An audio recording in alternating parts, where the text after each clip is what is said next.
The night was still and quiet on the far side of the lake. No one ever comes down here, not since they stopped repairing the bridge. And yet it was hard to shake the feeling of being watched. This is CJ's fault. He really believes all that stuff. Once you start to see things, there's no going back. I wonder what he meant by that.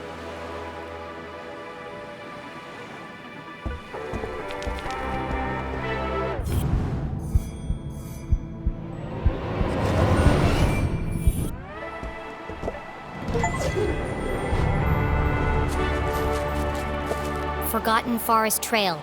Voted most likely place to be eaten by bears. Arthurton Gazette.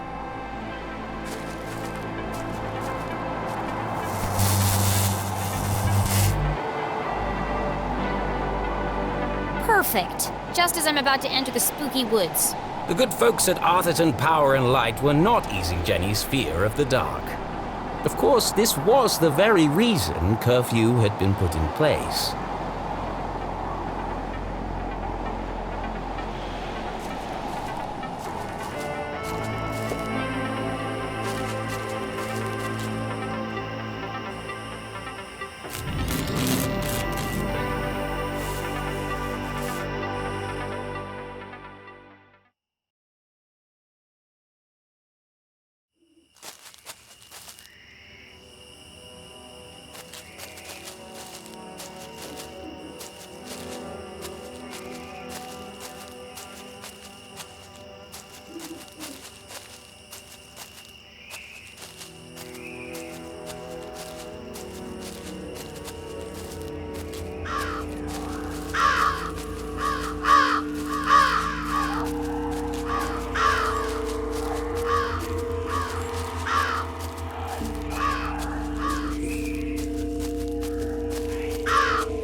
To the bridge. It looked like Jenny had reached a dead end. She had no choice but to return to Susie's house for a comforting mug of hot chocolate. I'd rather plummet to my death.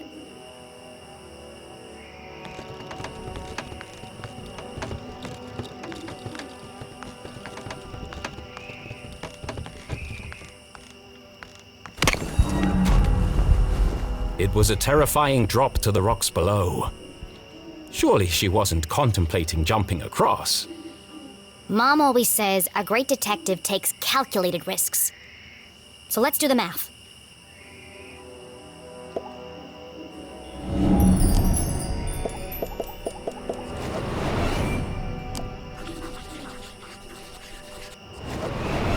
The bridge is too weak for a running jump.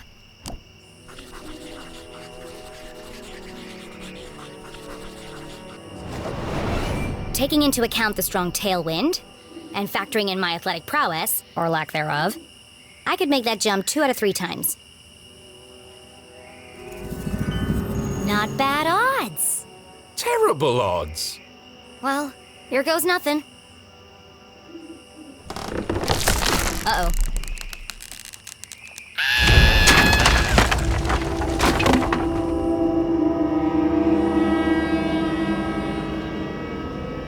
Okay, maybe the odds weren't so good. And now she was dangling from a splintered plank, one slip away from certain death. It's just like climbing a tree. Just don't look down. Don't look down.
Was this the end for our tiny hero? As her spindly muscles began to give way, an image flashed before Jenny's eyes. Her mother, dangling from a ledge, unable to pull herself to safety. How could she possibly save her family when she couldn't even save herself? I can't give up now. Mom needs me.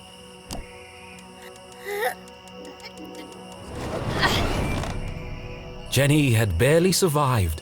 Was she really prepared for the dangers that lay ahead? It's too late to turn back now.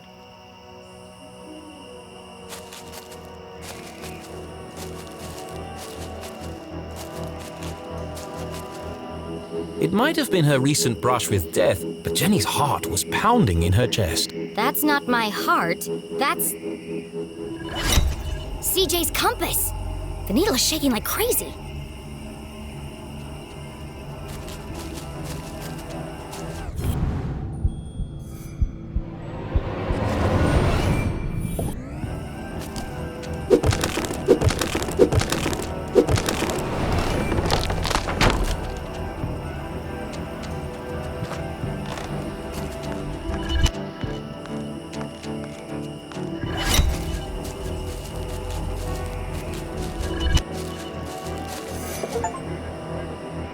Is this what the compass was pointing to?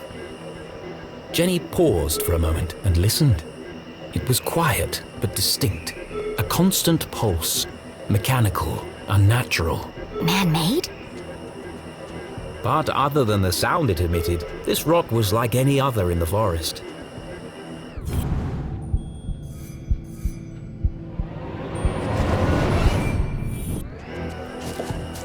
What's this?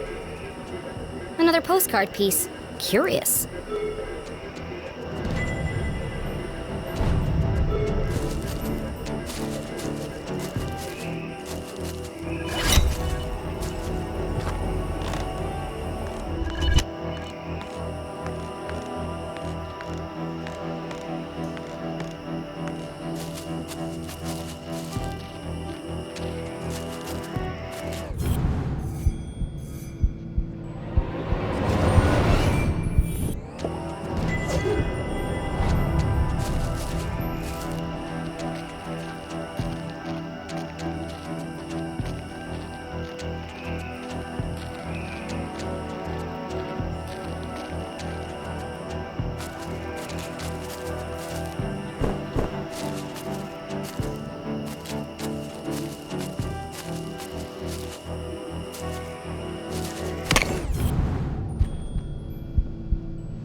There's something under there.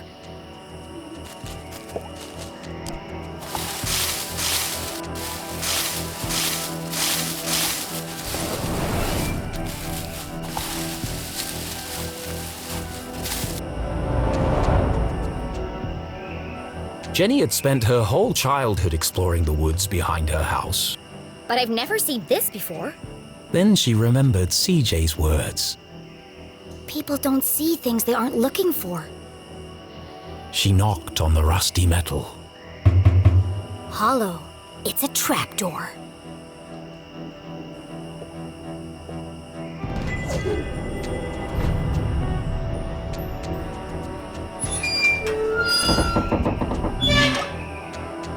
It's rusted up pretty badly. I can't move it.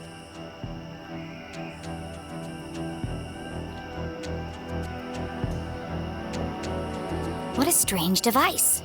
The wires are connected to the door.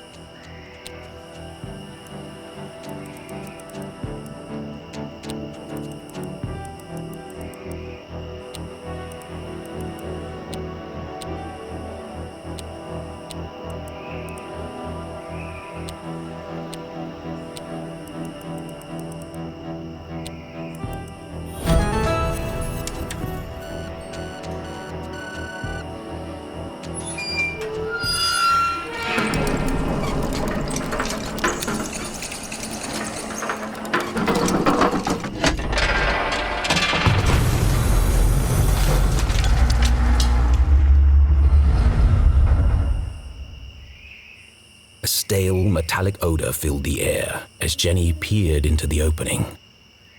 It sure is dark down there. Too dark. But I can't just leave this unexplored. I have to see where it leads. And so Jenny descended blindly into the unknown.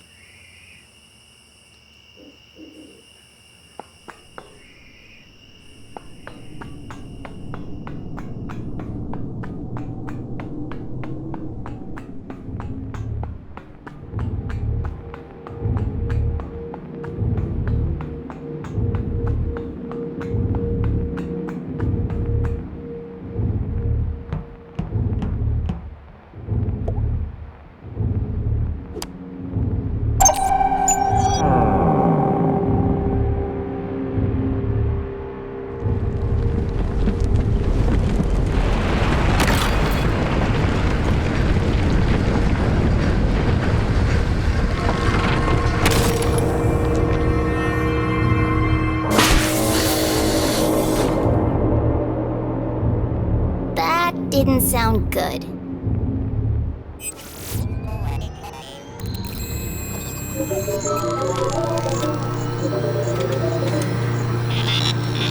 In all her short life, Jenny LeClue had never found herself in such a peculiar... The town that once seemed a small, lifeless pond was suddenly an ocean of mysterious possibilities.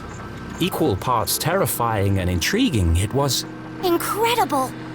Yes, an incredible mystery in her very own backyard.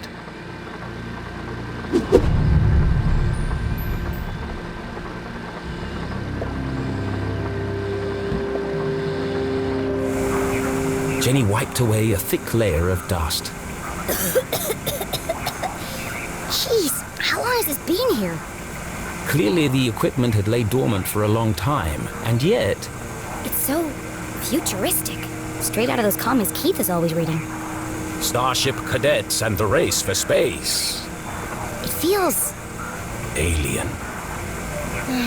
Now I'm starting to sound like CJ.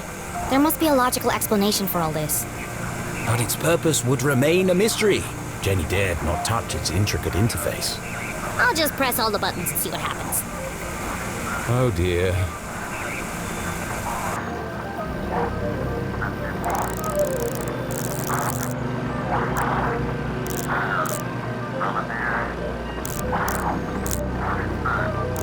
As Jenny turned the dials, she heard something hidden in the static.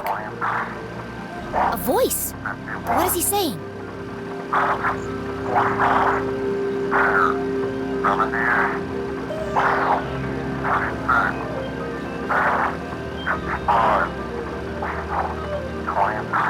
It's a pattern. It keeps repeating. Animals and numbers. Animals and numbers. People in the future sure talk weird. Was it a cry for help? A shopping list? Someone with extremely limited vocabulary? Whatever it is, it must be important. And so she transcribed it in her journal. Looks fancy. And broken.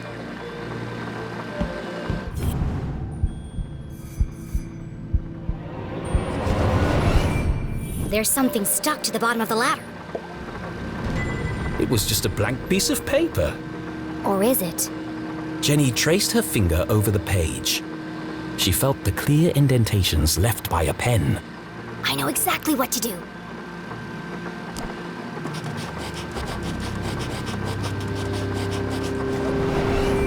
It worked. 1, 2, 3, 4. It was a code of some kind. The world's least secure code. Please enter authorization code to begin. 1, 2, 3, 4. Code accepted. System authorized and on for activation.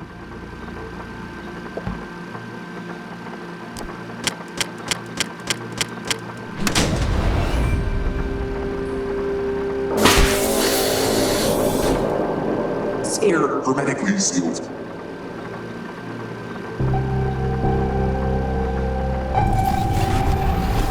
Magnetic transducer coils charging.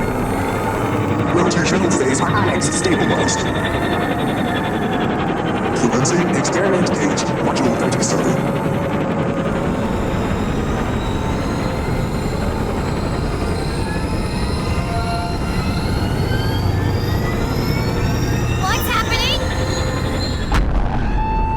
Radioactive safety margins cleared. Running at 54% efficiency. It says it's working, but what's it doing? Remember, a healthy employee is an effective employee.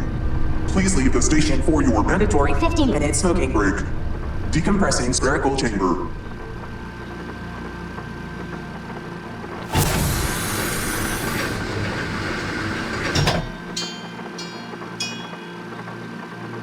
I should get out of here before my skin melts off.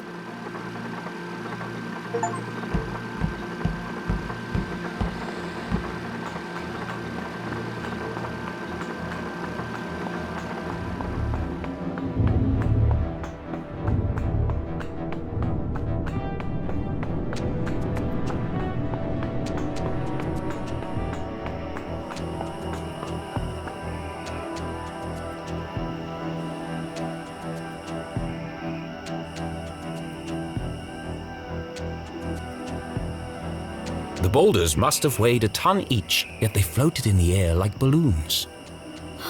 CJ said he saw a swarm of UFOs circling the Forgotten Forest.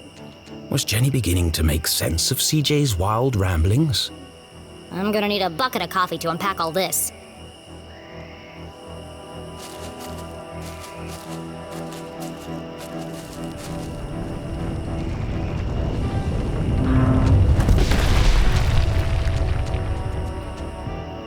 Oh, God.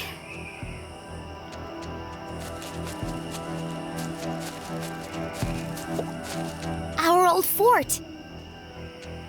It didn't look like much, but this treehouse had once been Jenny and Keith's favorite hiding spot. I could never climb up there on my own. Keith always had to help me. They schemed and planned and swore never to let anything come between them. Just thinking about him hurt.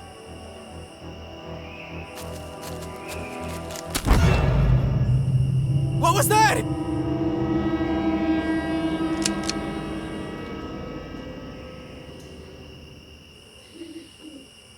Steven! Steven! Steven! What? Did you hear that? I'm telling you, man. Not this again. Something's out here. Something big. Real big. There's nothing there. But I'm getting some super spooky vibes, man. For the last time, Kevin, the radio's off for emergencies only.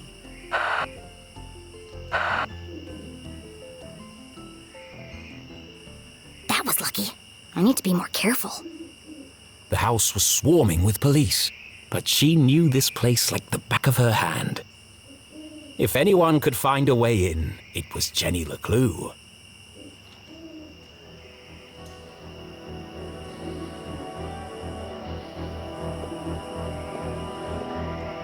It's tempting.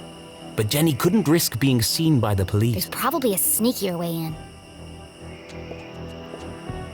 The window was ajar, the frame damaged. Somebody broke into my house. That's my job. But who? The police had used the front door. Whoever it was, that's my way in.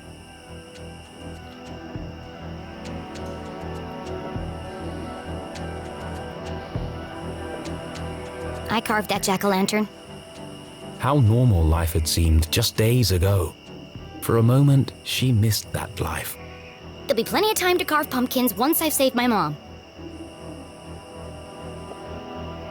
This place is crawling with cops. What could the police have found inside her house? And if they found what they're looking for, why are they still here?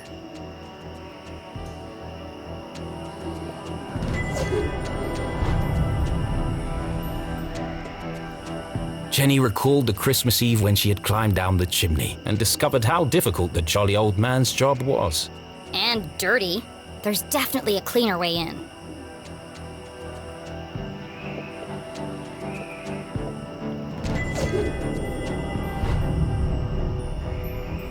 Dang, the front door's covered too.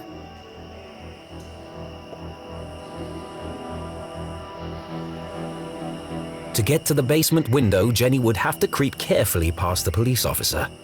One false move and the game would be up.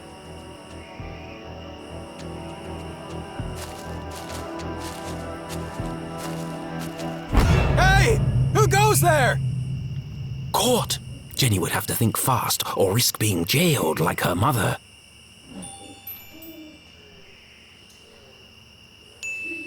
Here goes nothing.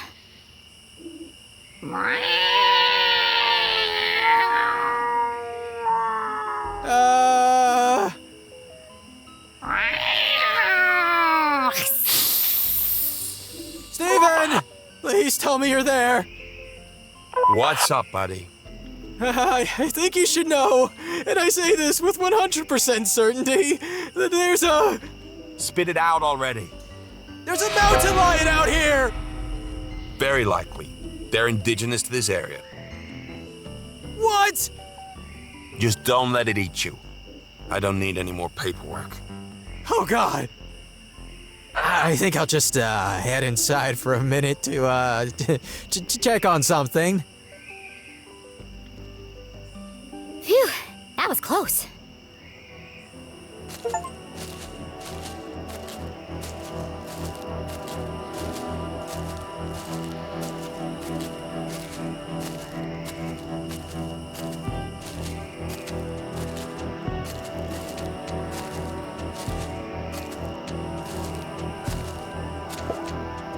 Someone definitely forced this open. Would Jenny enter the dark basement?